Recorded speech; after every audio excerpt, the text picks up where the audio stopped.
Today we're going to replace the lower control arms on a 2002 Pontiac Grand Am SE 2.2 liter Ecotec engine. The lower control arms do have a left and a right, so there's a driver's side and a passenger side, so you need to make sure you get the right ones. When you do this job, you're going to want to buy some replacement sway bar bushings. If they're not broke already, they're probably going to break when you take them apart. Here you can see how they go back together. I would recommend, before trying to undo the big long 6 1/4 inch bolt that goes through the back bushing, that you put a little penetrating oil and maybe some heat to that top nut, and also on that tube that the bolt goes through. Then maybe give the bottom of that bolt a good rap with a hammer. When you're replacing this lower control arm, there's one thing that you don't want to let happen. There's that front bolt there. There's a back bolt that goes straight up through that bushing there.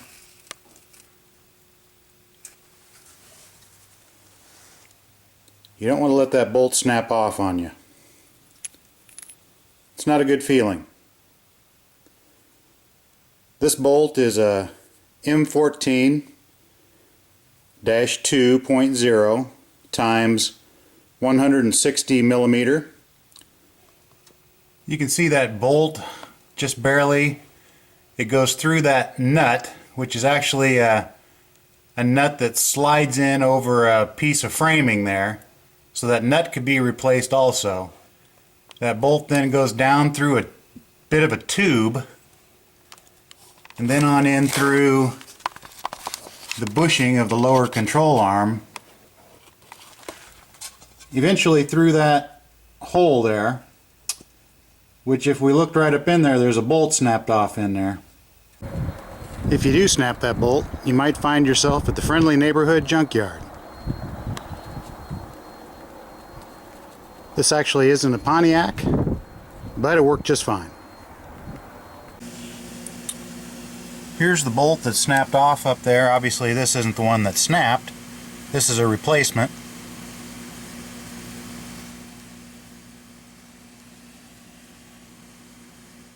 About 160 millimeters.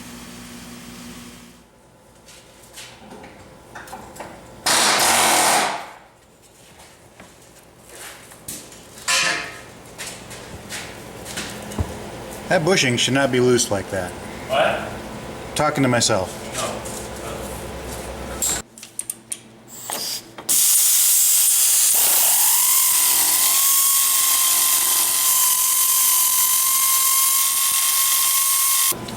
Trying to pry those little anti-lock brake clips out. Yeah.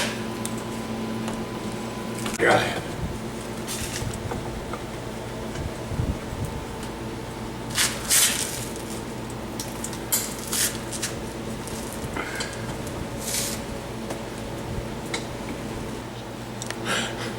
Pull that cotter pin off.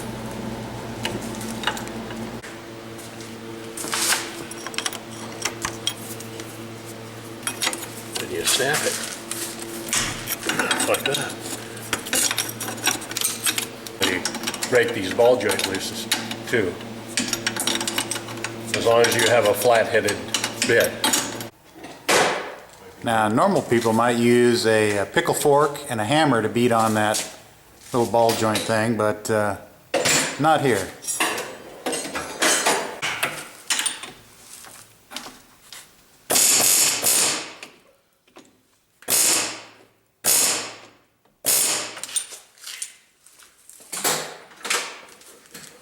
Sometimes nope. You have to use my special hammering tool. Okay, back to the special hammering tool. Illegal in 3 states. You back it with one hammer.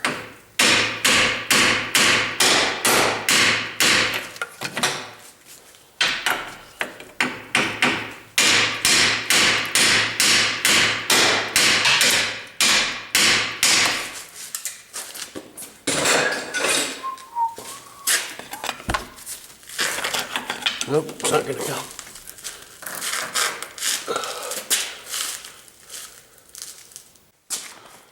Alright. Let me try this again. So we were able to use an impact hammer to shove that bolt up. Pneumatic hammer. Pneumatic hammer, yeah. Air hammer, whatever you want to call it. Now we're taking a Sawzall. We're going to cut that bolt. In the new lower control arm, this bushing is solid as a rock in there. Pressed in. It's pressed in. Should not be moving around in there. Oh, you like them fucking apples? God damn it! I guess you could. Here's that bolt that broke. We tried drilling into it and putting an easy out in there. We tried doing a Sawzall. Must have gone through 2 blades. This bolt must be a super hard bolt. Sawzall just didn't want to even touch it. So eventually we took a torch to the lower control arm, got the control arm out of the way. That left this bolt sticking through the bushing. Then we cut through the bushing, and then we were able to expose the bolt, get some vice grips on it, and turn it out of that top nut. And then, as I mentioned, a trip to the junkyard to get a new bolt,